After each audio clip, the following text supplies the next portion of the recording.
आज अगर इस मुल्क में प्राइवेट सेक्टर ने इतनी कामयाबी हासिल की, वो तभी मुमकिन हुआ जब डॉक्टर मनमोहन सिंह साहब ने लाइसेंस परमिट राज को खत्म किया।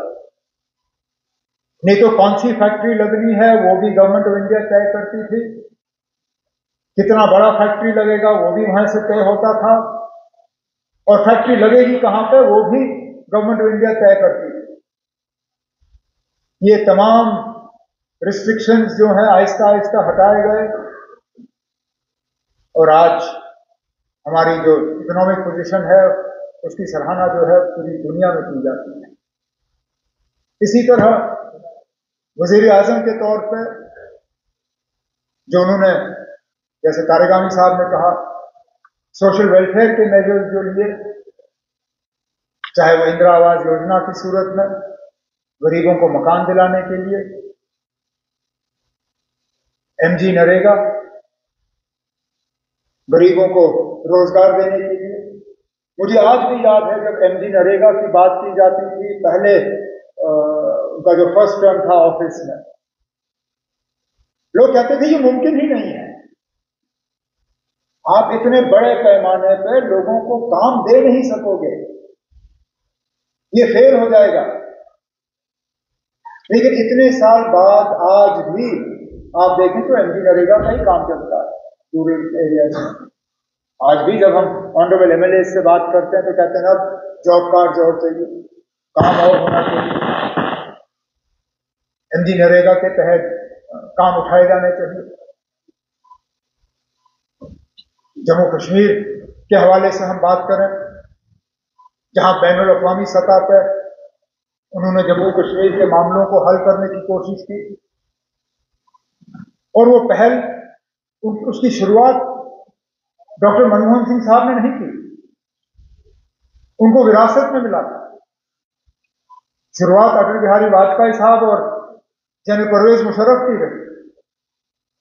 जब हुकूमत बदली और डॉक्टर मनमोहन सिंह साहब आए, चाहते थे तो बंद कर देते, कौन रोकता,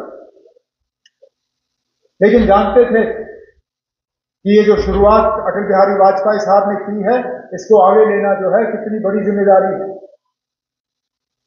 और पूरी कोशिश की, इस बात के बावजूद कि बीच बीच में हालात खराब रहे।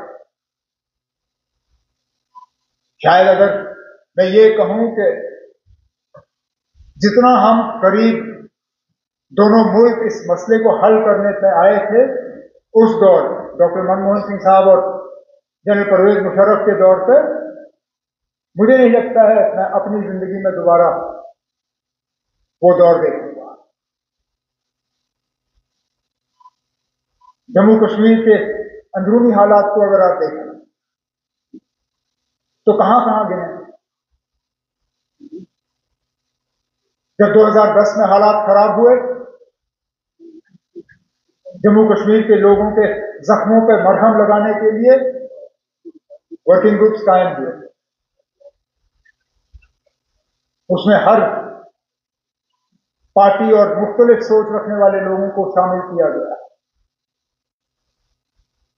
और आज भी वो वर्किंग ग्रुप्स जो है मायने रखती हैं,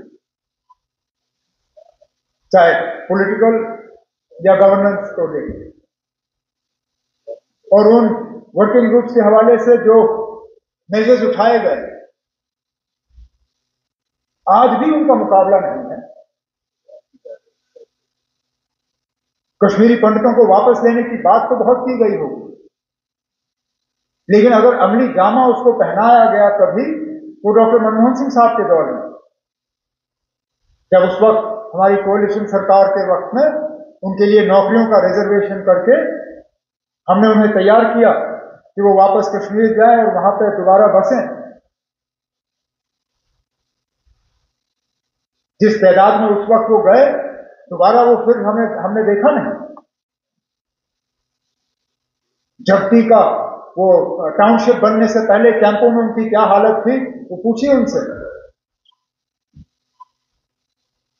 उनके दौर में झपटी का टाउनशिप बना, और कश्मीरी पंडित जो हैं एक बहुत ही खराब हालात जो उनके कैंपों में थे, वहां से जाके थोड़ी सी उनको राहत मिली।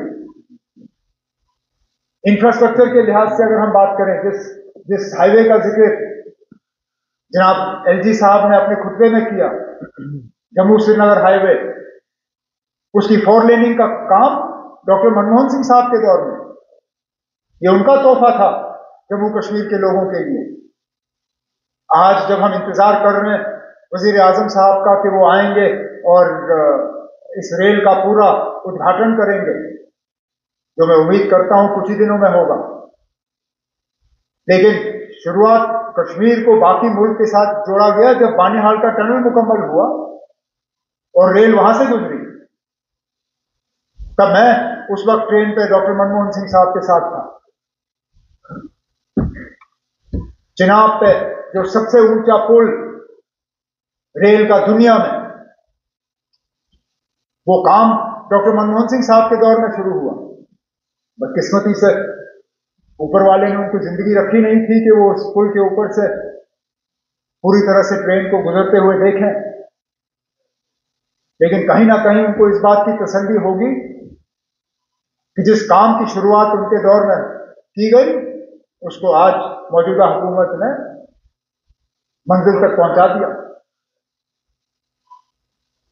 इसी तरह जब हालात खराब हो गए थे 2016 में, हालांकि डॉक्टर मनमोहन सिंह साहब उस वक्त वजीर आजम नहीं थे, लेकिन तब भी जम्मू कश्मीर के लोगों के लिए वो फिक्रमंद रहते थे। एक ग्रुप लाए, वो जम्मू में बैठे, श्रीनगर में बैठे, और जो जो उनसे मिलना चाहते थे उनसे मिले।